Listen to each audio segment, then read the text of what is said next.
Scientists at the Polytechnic University have designed a semi-transparent solar panel that's easy and cheap to make.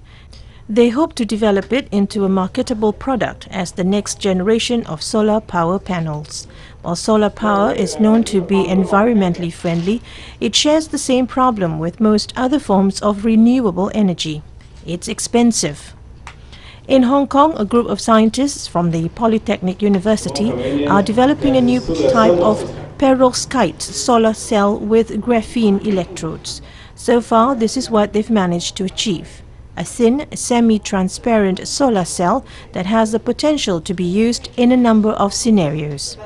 For example, it could be integrated into a building's windows, which means users won't have to find extra space for it. What's more, it uses earth-abundant materials.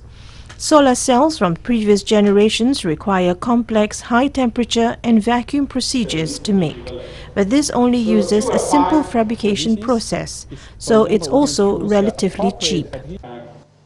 The potential cost for mass production can be decreased to about 0.5 Hong Kong dollar per watt. And in the market, the solar cell has several Hong Kong dollar per watt. So the price can be dramatically decreased. Yan added that the efficiency of their product is about 12%. He said this is the first time anyone has paired perovskite with graphene to make solar panels. The university plans to apply for funding assistance from the government's Innovation and Technology Fund to continue its project. But the design is far from perfect. Right now, the solar panels only have about a year's lifetime compared to over 20 years for traditional panels. But the researchers are confident that they can up their design's lifespan and hopes it will only need a few years before it's ready for the market. Thousands of people have enjoyed free grilled fish at a festival in Tokyo's Meguro district.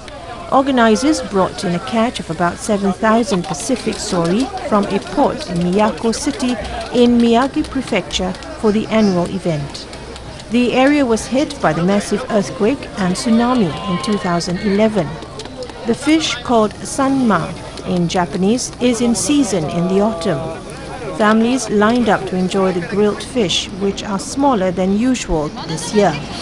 A man in his 40s said he comes with his family every year. He says he enjoys eating fish from Miyako, which has rebuilt itself after the disaster. An official of the cooperative that provided the fish said he wants many people to enjoy Miyako's Pacific sori.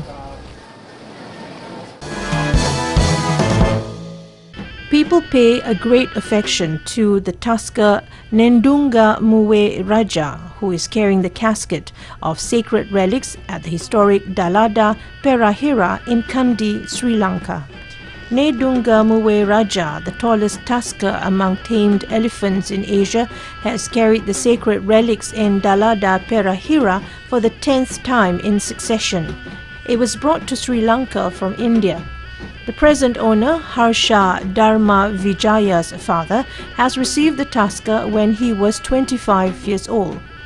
The 63-year-old Nendunga Muwe Raja has participated in the Esala Perahera of Sri Dalada Maligawa for 10 years.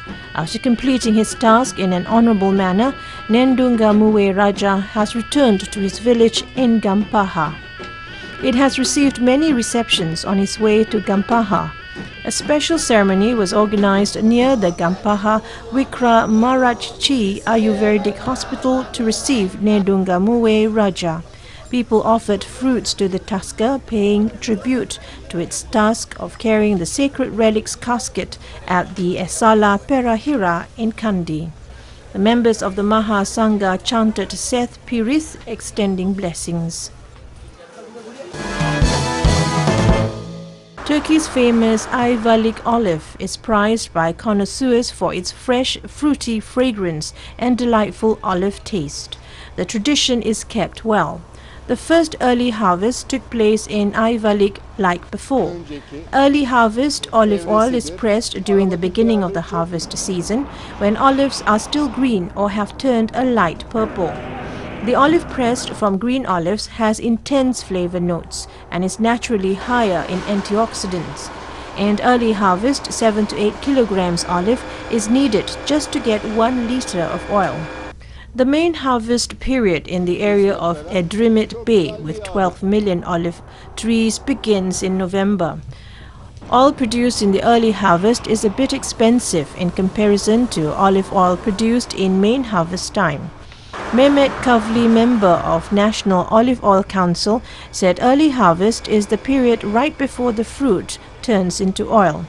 Aromatic taste is very high and its bitterness is really high. Korea is the birthplace of the spicy cabbage side dish kimchi, but these days Korean kimchi faces fierce competition from the cheaper varieties made in China. Korean producers have therefore set out to protect the domestic kimchi market with high-end strategies, including a premium kimchi brand named for a hotel chef. Instructed by the head chef, workers apply seasoning to the cabbage. Think of it as just rubbing the seasoning on the cabbage leaves. We carefully adjust the combination of the ingredients. Kimchi made this way, according to the chef's recipe, is not served in hotel dishes but packaged and wrapped. A kilogram of the kimchi costs about $7.60. It's a bit more expensive than regular kimchi, but the product boasts its special recipe by a hotel chef with 20 years of culinary experience. Domestic kimchi market is steadily expanding as more and more Korean families consume ready-made kimchi. But due to the influx of cheap Chinese kimchi imports, the deficit in the kimchi trade has reached over $76 million over the past 5 years. In response, Korean kimchi makers are producing a stream of high-end kimchi made with top-shelf ingredients such as sun-dried salt and special types of chili. The high-end kimchi market started about 3 years ago, now accounts for over 10% of total kimchi sales in the country. Park Seong-hee, a customer, said she tends to buy kimchi that tastes like it's homemade, even at a higher price. The pride of Korean kimchi, the originator of the cabbage dish, has taken a hit from cheaper Chinese imports. But Korean kimchi makers are going back to the basics to compete with superior taste and quality. A 21-year-old woman in northwestern China's Sichuan province gave birth to quadruplets recently. Xiong Hee-chun, the young mother, learned that she has quadruplets when she was 7 months pregnant in August. The husband, Xiang Chao, took Xiong to the Bazong City Central Hospital and prepared for the delivery as it has better medical service. Xiong, on the day before giving birth, said her feet were swollen, so it was harder for her to walk now. She thinks it needs extra effort to raise the quadruplets and it must be harder than breeding one kid. Although the due date was at the end of this month, doctors advised Xiong to have caesarean section in consideration of her physical conditions. The quadruplets, all girls, were born after a 2-hour surgery last Thursday morning. Meanwhile, her husband Xiang felt very happy and he never thought that this would happen to him. Residents in the hospital also gave their blessing. Peng Ryu Shu, a resident, said she never saw anyone giving birth to quadruplets before. It is rare, so she came to take a look. The mother is so lucky. The babies are now in incubators so that doctors can observe their condition. The hospital also held a charitable donation to ease the economic pressure for the parents.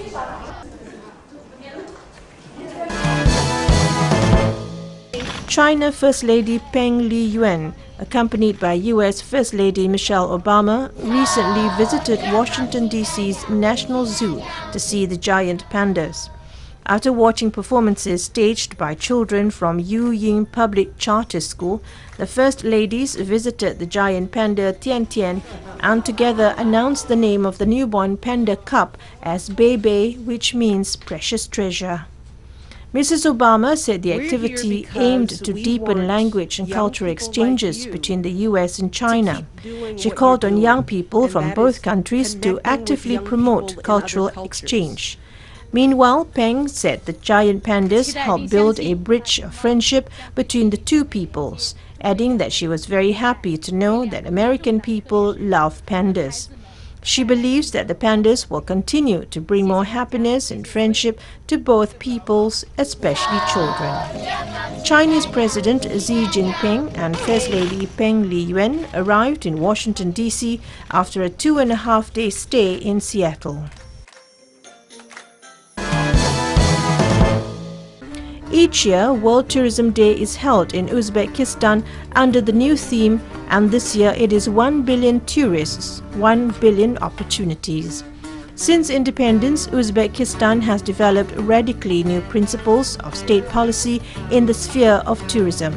Large-scale measures have been carried out on modernization of tourism industry, development and improvement of the legal framework for sustainable development of this sector, as well as the improvement of transport and hotel infrastructure in the country. Uzbekistan is a full member of the WTO of United Nations since 1993. WTO highly commends the leading role of Uzbekistan in consolidation of international cooperation for development of tourist infrastructure on the Silk Road, restoration and preservation of ancient monuments and architectural complexes.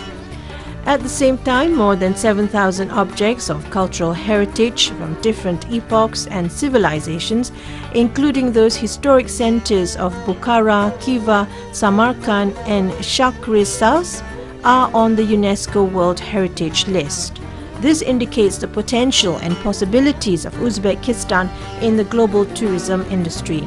Annual Tashkent International Tourism Fair, Tourism on the Silk Road, which is conducted under the auspices of the WTO, plays a significant role in the formation and maintenance of Uzbekistan's image in the global market.